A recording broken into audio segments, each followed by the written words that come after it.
ಹೊಸ ಡಿಸಿಎಂ ಬಗ್ಗೆ ಇನ್ನೂ ಪ್ರಸ್ತಾವನೆ ಬಂದಿಲ್ಲ. ಮನವಿ ಬಂದ ಮೇಲೆ ಡಿಸಿಎಂ ಬಗ್ಗೆ ಚರ್ಚೆ ಮಾಡ್ತೀವಿ ಅಂತ ಕಲಬುರಗಿಯಲ್ಲಿ ಎಐಸಿಸಿ ಅಧ್ಯಕ್ಷ ಮಲ್ಲಿಕಾರ್ಜುನ್ ಖರ್ಗೆ ಹೇಳಿಕೆ ನೀಡಿದ್ದಾರೆ.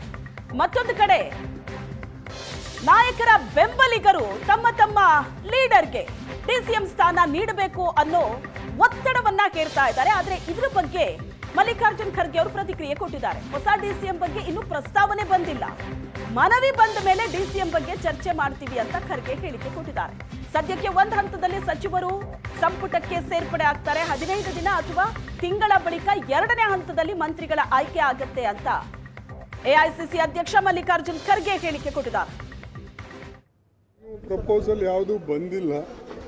ಪ್ರಪೋಸಲ್ ಬಂದ ಮೇಲೆ ಎಷ್ಟು ಮಿನಿಸ್ಟರ್ ಮಾಡಬೇಕು, ಎಷ್ಟು ಡಿಸಿಎಂ ಮಾಡಬೇಕು, ಅಥವಾ ಇಂಪಾರ್ಟೆಂಟ್ ಚೇರ್ಮನ್ಗಳನ್ನು ಇದ್ರ ಜೊತೆಯಲ್ಲೇ ಮಾಡಬೇಕು, ಇವೆಲ್ಲ ಚರ್ಚೆ ನಡೆದಿದೆ. ಅದು 3ನೇ ತಾರೀಕು ಆದಮೇಲೆ ಗೊತ್ತಾಗ್ತದೆ. ಬಂದಿಲ್ಲ ಪ್ರಪೋಸಲ್, ಅಂದರೆ 8 ಮಾಡ್ತಾರೋ 10 ಮಾಡ್ತಾರೋ, ಅವರು ಪ್ರಪೋಸಲ್ ಬಂದಿಲ್ಲ. ಬಂದ ಮೇಲೆ ಅದ್ರ ಪ್ರಕಾರ ಸದ್ಯಕ್ಕೆ ಒಂದು ಹಂತದಲ್ಲಿ ಮಾಡಿ, ಅದು ಆದಮೇಲೆ ಮತ್ತೊಂದು 15 ದಿವಸ, ಒಂದು ತಿಂಗಳು ಬಿಟ್ಟು ಮತ್ತೊಂದು ಹಂತದಲ್ಲಿ ಉಳಿದಂಥ ಇದು ಸದಸ್ಯರೇನು ತಗೊಳ್ಬೇಕು ಅಂತ ಒಂದು ವಿಚಾರ ಇದೆ. ಆದರೆ ಮುಖ್ಯಮಂತ್ರಿಗಳು ಏನು ವಿಚಾರ ಮಾಡ್ತಾರೋ ನಮಗೆ ಗೊತ್ತಾಗಿದೆ. ಸಿದ್ದರಾಮಯ್ಯನವರು ಮತ್ತು ಹೊಸ ಸಿಎಂ ಇಬ್ರು ದೆಹಲಿಗೆ ಹೋಗ್ತಾರೆ. ಇಬ್ರು ಹೈಕಮಾಂಡ್ ಭೇಟಿಯಾಗಿ ಸಚಿವರ ಪಟ್ಟಿಯನ್ನ ಅಂತಿಮ ಮಾಡ್ತಾರೆ. ಹಿರಿಯರಿಗೂ ಅವಕಾಶ ನೀಡಬೇಕು ಅಂತ ಜಾರಕಿಹೊಳಿ ಒತ್ತಾಯ ಮಾಡಿರೋದು. ನಾನು ಯಾವುದೂ ಡಿಮ್ಯಾಂಡ್ ಮಾಡಿಲ್ಲ, ಕಾದ್ ನೋಡೋಣ, ನಾನೇ ಆಗಬೇಕು ಅಂತೇನಿಲ್ಲ, ಹೈಕಮಾಂಡ್ ನಿರ್ಧಾರ ಮಾಡುತ್ತೆ. ಕೆಪಿಸಿಸಿ ಅಧ್ಯಕ್ಷ ಸ್ಥಾನದ ಆಕಾಂಕ್ಷಿ ಸತೀಶ್ ಜಾರಕಿಹೊಳಿ ಹೇಳಿಕೆ ಕೊಟ್ಟಿರೋದು. ಇಂಥದ್ದೇ ಬೇಕು ಅಂತ ನಾನು ಕೇಳಲಿಲ್ಲ, ಕಾದು ನೋಡೋಣ ಅಂತ ಹೇಳಿದ್ದಾರೆ. ಹೊಸ ಮುಖ್ಯಮಂತ್ರಿಗಳಿದ್ದಾರೆ, ಹೈಕಮಾಂಡ್ ಹೋಗಿ ಮೋಸ್ಟ್ಲಿ ಡೆಲ್ಲಿಗೆ ಹೋಗ್ಬೋದು. ಅವರು ಹೋಗಿ ಪಟ್ಟಿ ಫೈನಲ್ ಮಾಡ್ಬೋದು. ಯಾರಿಗೂ ಫಸ್ಟ್ ಹಂತದಲ್ಲಿ ಮೊದಲನೇ ಹಂತ, ಎರಡನೇ ಹಂತ, ಮೋಸ್ಟ್ಲಿ 2 ಹಂತ ಆಗುತ್ತೆ. ಎಲ್ಲರಿಗೂ ಒಂದೇ ಸರಿ ಕೊಡೋದು ಕಷ್ಟ. ಎರಡನೇ ಹಂತದಲ್ಲಿ ಬರ್ಬೋದು. ಈಗ ಸೀನಿಯರು ಆಗಲೇಬೇಕನ್ನೋರು ಫಸ್ಟ್ ಮೊದಲನೇ ಹಂತದಲ್ಲಿ ಬಂದೇ ಬರ್ತಾರೆ. ನೆಕ್ಸ್ಟ್ ಕಾಯಬೇಕು ಸ್ವಲ್ಪ ದಿವಸ. ನಾನು ನಿನ್ನೆವರೆಗೆಲ್ಲ ಬಿಜಿ ಇದ್ದರೆ, ಯಾಕಂದ್ರೆ ಈ CM CLP ಇದ್ದಲ್ಲಿ ಈಗೆಲ್ಲ ಒಂದು ಸ್ವಲ್ಪ ಫ್ರೀ ಆಗಿದ್ದಾರೆ ಎಲ್ಲರೂ. ಬಹುಶಃ ಅದ್ರ ಬಗ್ಗೆ ಇಲ್ಲ, ನಾವು ಯಾವುದು ಡಿಮಾಂಡ್ ಮಾಡಿಲ್ಲ. ಕೊಡೋದು ಬಿಡೋದು ಅವ್ರಿಗೆ ಬಿಟ್ಟದ್ದು, ಯಾವುದೇ ಡಿಮಾಂಡ್ ನಾವು ಮಾಡಿಲ್ಲ. ಸೊ ಚರ್ಚೆ ಪ್ರಾರಂಭ ಆಗಿಲ್ಲ ಇನ್ನೂ. ಇವತ್ತಿಂದ ಆಗ್ಬೋದು, ಯಾಕಂದ್ರೆ ನಿನ್ನೆವರೆಗೆ ಬೇರೆ ಇತ್ತು. ಇವತ್ತಿಂದ ಬಹುಶಃ ಮಾಡ್ತಾರೆ. ಇವತ್ತಿಂದ ಕೇಳೋಣ, ಅವ್ರೇನು ವರಿಷ್ಠರು ಮಾತಾಡ್ತಾರೆ, ವೇಟ್ ಮಾಡೋಣ. ಇಲ್ಲ, ನಾವು ಯಾವುದು ಡಿಮಾಂಡ್ ಮಾಡಿಲ್ಲ. ಕೊಡೋದು ಬಿಡೋದು ಅವ್ರಿಗೆ ಬಿಟ್ಟದ್ದು, ಯಾವುದೇ ಡಿಮಾಂಡ್ ನಾವು ಮಾಡಿಲ್ಲ. ಸೊ ಚರ್ಚೆ ಪ್ರಾರಂಭ ಆಗಿಲ್ಲ ಇನ್ನೂ. ಇವತ್ತಿಂದ ಆಗ್ಬೋದು, ಯಾಕಂದ್ರೆ ನಿನ್ನೆವರೆಗೆ ಬೇರೆ ಇತ್ತು. ಇವತ್ತಿಂದ ಬಹುಶಃ ಮಾಡ್ತಾರೆ. ಇವತ್ತಿಂದ ಕೇಳೋಣ, ಅವ್ರೇನು. ಈ ಬಗ್ಗೆ ಹೆಚ್ಚಿನ ಡೀಟೇಲ್ಸ್ ಅನ್ನ ಕೊಡ್ತಾರೆ ಅಸೋಸಿಯೇಟ್ ಎಡಿಟರ್, ರಾಜಕೀಯ ವಿಶ್ಲೇಷಕರಾದಂಥ ಪ್ರಶಾಂತ್ ನಾಥು ನೇರ ಸಂಪರ್ಕದಲ್ಲಿ ಜಾಯ್ನ್ ಆಗಿದ್ದಾರೆ. ಪ್ರಶಾಂತ್, ಈಗ ಸಿಎಂ ಕುರ್ಚಿಯಲ್ಲಿ ಯಾರು ಕೂರ್ತಾರೆ ಅದಂತೂ ಫೈನಲ್ ಆಗಿದೆ. ಇದಾದ ನಂತರ ಶುರುವಾಗೋದೇ ಸಂಪುಟ ರಚನೆ, ಡಿಸಿಎಂ ಅಂತ. ಸಮುದಾಯವಾರು ಹಿರಿತನದ ಆಧಾರದ ಮೇಲೆ ಸಿದ್ದರಾಮಯ್ಯನವರ ಸಂಪುಟದಲ್ಲಿದ್ದಂತಹ ಒಂದು 4-5 ಜನಕ್ಕೆ ಸಚಿವಗಿರಿ ಸಿಗಬಹುದು, ಹೊಸಬರಿಗೆ ಅವಕಾಶ ಕೊಡಬೇಕು, ಇಂಥ ಹಲವು ವಿಷಯಗಳು ಕೇಳಿ ಬರ್ತಾ ಇದೆ. ಬಟ್ ಈ ಸಂದರ್ಭದಲ್ಲಿ ಹೈಕಮಾಂಡ್ನ ಫಾರ್ಮುಲಾ ಏನಾಗಿರುತ್ತೆ? ಎಲ್ಲರನ್ನೂ ಸಮಾಧಾನ ಪಡಿಸೋದು ಬಹಳ ದೊಡ್ಡ ಟಾಸ್ಕ್ ಆಗುತ್ತೆ. ಶ್ವೇತಾ, ನೋಡಿ, ಈಗ ಮುಖ್ಯಮಂತ್ರಿಯಾಗಿ DK ಶಿವಕುಮಾರ್ ಆಯ್ಕೆಯಾದ ಮೇಲೆ DCM ಎಷ್ಟಿರಬೇಕು ಅಂತಕ್ಕಂಥದ್ರ ಬಗ್ಗೆ ಸ್ವಲ್ಪ ಮಟ್ಟಿಗಿನ 2-3 ಅಭಿಪ್ರಾಯಗಳಿವೆ. ಈಗ DK ಶಿವಕುಮಾರ್ ಅವರ ಅಭಿಪ್ರಾಯದ ಪ್ರಕಾರ ಯಾವುದೇ ಕಾರಣಕ್ಕೂ ಕೂಡ DCM ಇರಬಾರ್ದು.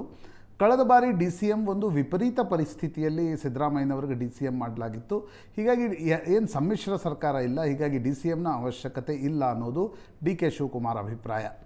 ಇನ್ನೊಂದು ಕಡೆ ಸಿದ್ದರಾಮಯ್ಯನವರು ಮತ್ತು ಅವರ ಗುಂಪಿನ ಅಭಿಪ್ರಾಯ ಇದೆ, DK ಶಿವಕುಮಾರ್ ಅವರನ್ನು ಒಬ್ಬರನ್ನೇ ಬಿಟ್ಟರೆ ಅವರು ತುಂಬ ಡಾಮಿನೇಟ್ ಮಾಡ್ತಾರೆ ಅನ್ನುವ ಕಾರಣಕ್ಕೋಸ್ಕರ ಒಂದು ಸ್ವಲ್ಪ ಮೂಗುದಾರ ಹಾಕುವ ಪ್ರಯತ್ನದ ಭಾಗವಾಗಿ 3 DCM ಹುದ್ದೆಗಳನ್ನು ಸೃಷ್ಟಿಸಬೇಕು ಅನ್ನೋದು ಸಿದ್ದರಾಮಯ್ಯನವರ ಮತ್ತು ಉಳಿದ ಬಣದವರ ಒತ್ತಡ ಇದೆ. ಯಾಕೆಂದರೆ DK ಶಿವಕುಮಾರ್ಗೆ ಅವರ 2023ರ ಕೆಲಸದ ಕಾರಣದಿಂದಾಗಿ KPCC ಅಧ್ಯಕ್ಷರಾಗಿದ್ದರು.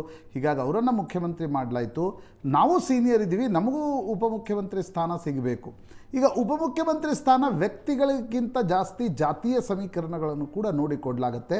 ಕಾಂಗ್ರೆಸ್ಸಿನ ವೋಟ್ ಬ್ಯಾಂಕ್ ನೋಡಿದರೆ ಈಗ ಒಕ್ಕಲಿಗ ಮುಖ್ಯಮಂತ್ರಿ ಆಗ್ತಿದ್ದಾರೆ.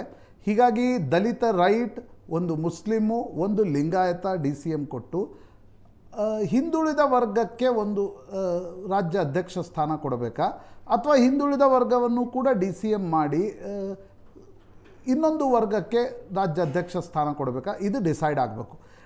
ಸಿದ್ದರಾಮಯ್ಯನವರ ಬಣದ ಅಂಬೋಣ ಇದೆ, ಇಲ್ಲ 3 DCM ಇರಬೇಕು, ಜಾತೀಯ ಸಮೀಕರಣಗಳನ್ನು ಸರಿತೂಗಿಸಬೇಕಾಗತ್ತೆ. ಹೀಗಾಗಿ ಮುಸ್ಲಿಂ ಸಮುದಾಯಕ್ಕೊಂದು DCM ಕೊಡಬೇಕು, ಅದನ್ನು ಜಮೀರ್ ಅಹಮದ್ ಖಾನ್ಗೆ ಕೊಡಲಿ. ಈಗ ದಲಿತ ರೈಟಿಗೆ ಕೊಡಬೇಕು, ಆಗ ನಿಶ್ಚಿತವಾಗಿ ರಾಮಲಿಂಗಾರೆಡ್ಡಿ ಅವರು ಹೇಳಿದಂತೆ ಪ್ರಶ್ನೆ ಬರುತ್ತೆ. ಯಾಕಂದರೆ ಪರಮೇಶ್ವರ್ಗೆ DCM ಕೊಡಬೇಕಾ, ಅಥವಾ ಪ್ರಿಯಾಂಕ್ ಖರ್ಗೆ ಕೊಟ್ಟರೆ ಪರಮೇಶ್ವರ್ ಭವಿಷ್ಯ ಏನು, ಇವೆಲ್ಲವೂ ಪ್ರಶ್ನೆ ಇದೆ.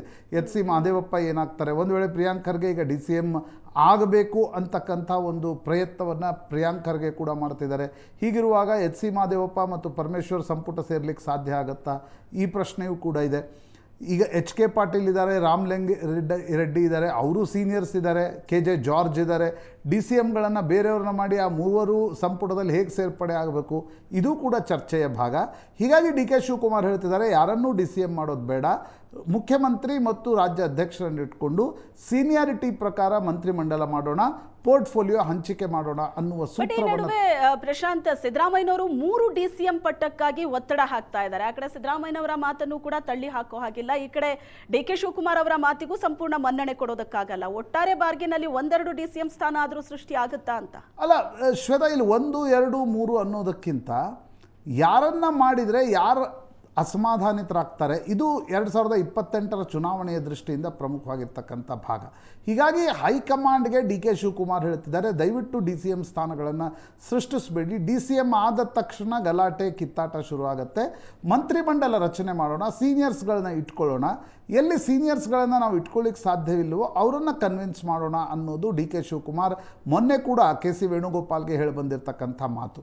ಆದರೆ ಅಂತಿಮವಾಗಿ ಏನಾಗುತ್ತೆ, ಈಗ ಮಲ್ಲಿಕಾರ್ಜುನ್ ಖರ್ಗೆ ಅವರು ಮಾತನಾಡುವಾಗ ಅವರು DCM ವಿಚಾರವನ್ನು ತಳ್ಳಿನೇ ಹಾಕಲಿಲ್ಲ. ಅವರೇನು ಹೇಳಿದರು, ಪ್ರಪೋಸಲ್ ಬರಲಿ, 2 ಮಾಡಬೇಕಾ 3 ಮಾಡಬೇಕಾ, ಎಷ್ಟು ಮಾಡಬೇಕು ಅನ್ನೋದು ಪ್ರಪೋಸಲ್ ಬಂದ ಮೇಲೆ ಡಿಸೈಡ್ ಮಾಡ್ತೀವಿ ಅನ್ನೋದು.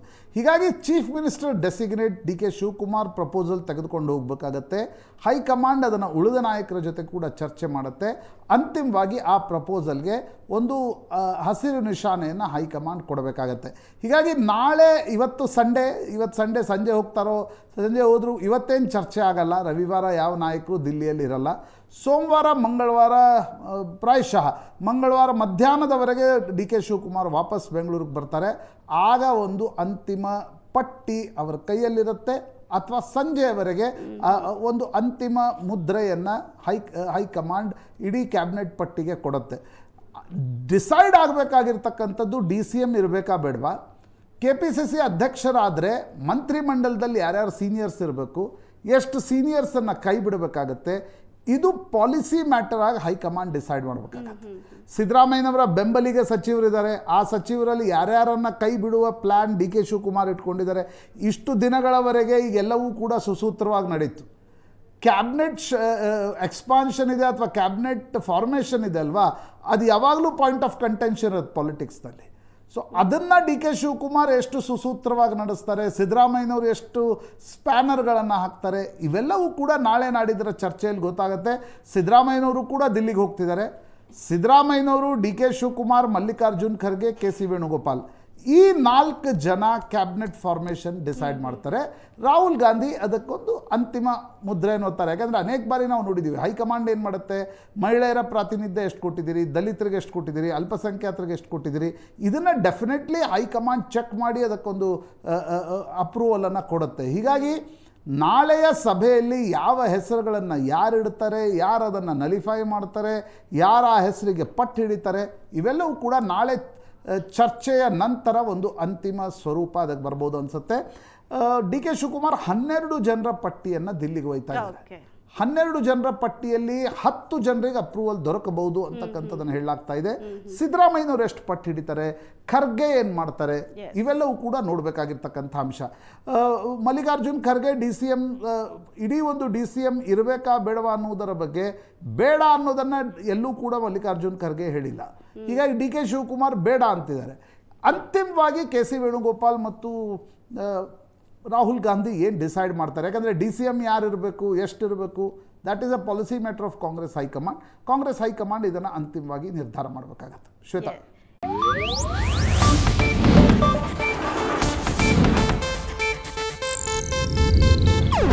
ಇದು ಏಷ್ಯಾನೆಟ್ ನ್ಯೂಸ್ ನೆಟ್ವರ್ಕ್ ಪ್ರಸ್ತುತಿ.